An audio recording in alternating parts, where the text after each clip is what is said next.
الشیطان الرجیم بسم اللہ الرحمن الرحیم۔ قرآن مجید فرقان حمید میں اللہ تعالیٰ نے ارشاد فرمایا، سورہ الاعراف آیت نمبر 146، البتہ میں اپنی نشانیوں سے زمین پر ناحق تکبر کرنے والوں کو پھیر دوں گا۔ جناب حسن بصری رحمۃ اللہ تعالیٰ علیہ فرماتے ہیں، اس آیت کے معنی یہ ہیں کہ میں ان کے دلوں کو غور و فکر سے خالی کر دوں گا۔ ذرا غور فرمائیے، جو اللہ تعالیٰ کی رحمتوں پہ، اللہ تعالیٰ کے عذاب پہ، اللہ تعالیٰ کے غضب پہ غور نہیں کرتا، سمجھ لو اس کا دل اللہ نے خالی کر دیا ہے۔ حضرت ابو سعید خدری رضی اللہ تعالیٰ عنہ سے روایت ہے کہ حضور سید عالم صلی اللہ تعالیٰ علیہ وآلہ وسلم نے فرمایا کہ میں اپنی آنکھوں کو عبادت کا حصہ دوں۔ عرض کیا، یا رسول اللہ صلی اللہ تعالیٰ علیہ وآلہ وسلم، ان کا عبادت میں حصہ کیسا ہے؟ آپ نے فرمایا، قرآن مجید دیکھ کر پڑھو۔ قرآن مجید کو دیکھ کر پڑھنا اور اس میں غور و فکر کرنا اور اس کے عجائبات سے نصیحت حاصل کرنا، یہ آنکھوں کا حصہ ہے۔ ایک عورت جو کہ مکہ مکرمہ کے نزدیک ایک جنگل میں رہتی تھی، اس نے کہا، اگر نیکوں کے دل غور و فکر کے باعث غائب کے پردوں میں چھپے ہوئے ان انعامات کو دیکھ لیں جن کو اللہ تعالیٰ نے ان کے لیے تیار کیا ہوا ہے، تو ان کی دنیاوی زندگی ان پر بھاری ہو جائے گی اور دنیا ان کی نگاہوں میں بالکل حقیر ہو جائے گی۔ حضرت لقمان خلوت میں بیٹھ کر کافی دیر تک غور و فکر میں محو رہتے تھے۔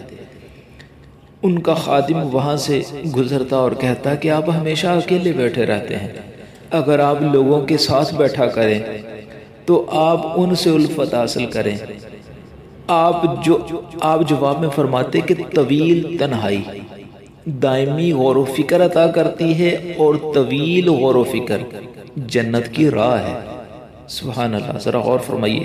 حضرت وہب بن مبارک رضی اللہ تعالیٰ عنہ کا فرمان ہے کہ جس کا غور و فکر بڑھ جاتا ہے اسے علم عطا ہوتا ہے، جسے علم عطا ہوتا ہے وہ عمل کرتا ہے۔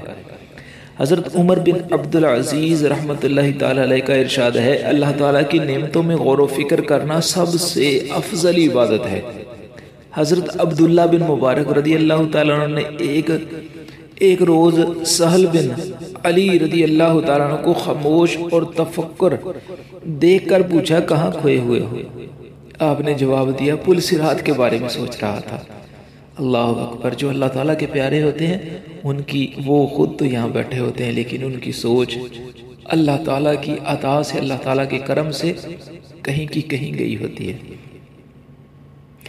حضرت بشیر رحمۃ اللہ تعالیٰ علیہ کا فرمان ہے، اگر لوگ اللہ تعالیٰ کی عظمت میں غور کریں تو کبھی گناہ نہ کریں۔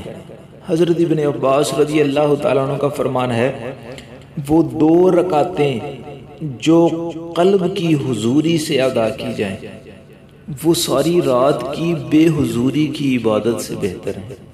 اللہ اکبر، مطلب یہ کہ جو دل لگا کے اللہ تعالیٰ کی عبادت کی جائے، وہ بغیر دل لگانے کے ساری رات بے شک عبادت میں محو رہے، ان سے وہ 2 رکعتیں ہی بہتر ہیں جو دل لگا کے پڑھی جائیں۔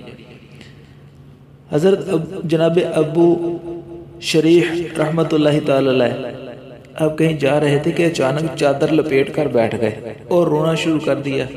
آپ سے جب رونے کا سبب پوچھا تو انہوں نے فرمایا کہ گزشتہ عمر کی کم نیکیوں اور موت کے جلد آنے کے متعلق غور کر کے رو رہا۔ اللہ اکبر، اچانک یاد آ گئی موت کی تو بیٹھ کے رونے لگے۔ ابو سلیمان رحمۃ اللہ تعالی علیہ کا فرمان ہے کہ آنکھوں کو رونے کا اور دلوں کو غور و فکر کا عادی بناؤ۔ دنیا کے بارے میں غور و فکر آخرت کے لیے ایک پردہ ہے اور نیکیوں کے لیے عذاب ہے، اور نیکوں کے لیے عذاب ہے، لیکن آخرت کے لیے غور و فکر کرنے میں حکمت ملتی ہے اور دل زندہ ہوتا ہے۔ حضرت حاتم رحمۃ اللہ تعالی علیہ کا فرمان ہے، عبرت سے علم بڑھتا ہے، ذکر سے محبت بڑھتی ہے اور غور و فکر سے اللہ تعالیٰ کا خوف زیادہ ہوتا ہے۔ حضرت جنید رحمۃ اللہ تعالی علیہ کا فرمان ہے کہ بہترین اور عمدہ مجلس غور و فکر ہے، جو غور و فکر کرنے والی مجلس ہو وہ سب سے بہتر ہے۔ جو توحید کے میدان میں انجام دی جائے اور محبت کے سمندر سے محبت کے جام پینا بہترین شراب اور معرفت کی معطر فضاؤں سے لطف اندوز ہونا سب ہواؤں سے بہتر ہے، اور اللہ تعالیٰ سے اچھے اجر کی توقع رکھنا عمدگی میں بے مثال ہے۔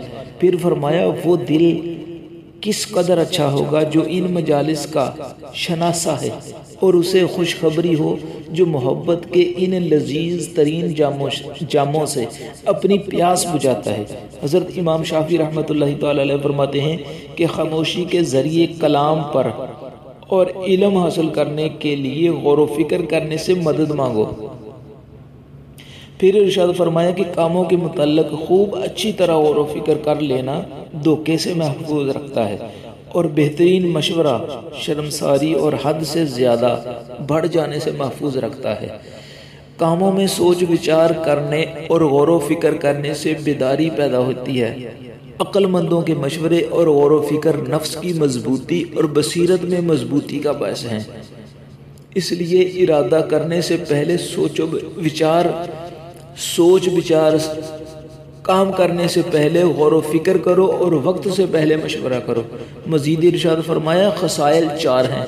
پہلی حکمت جس کا انحصار غور و فکر پر ہو، دوسری پاک بازی جس کا انحصار اپنے آپ کو شہوت سے بچانا ہے، تیسری قوت جس کا انحصار غصہ پر ہے، چوتھی عدل جس کا انحصار قوائے نفسانی کے اعتدال پر ہے۔ اللہ تعالی ہم سب پر رحم فرمائے، عمل کرنے کی توفیق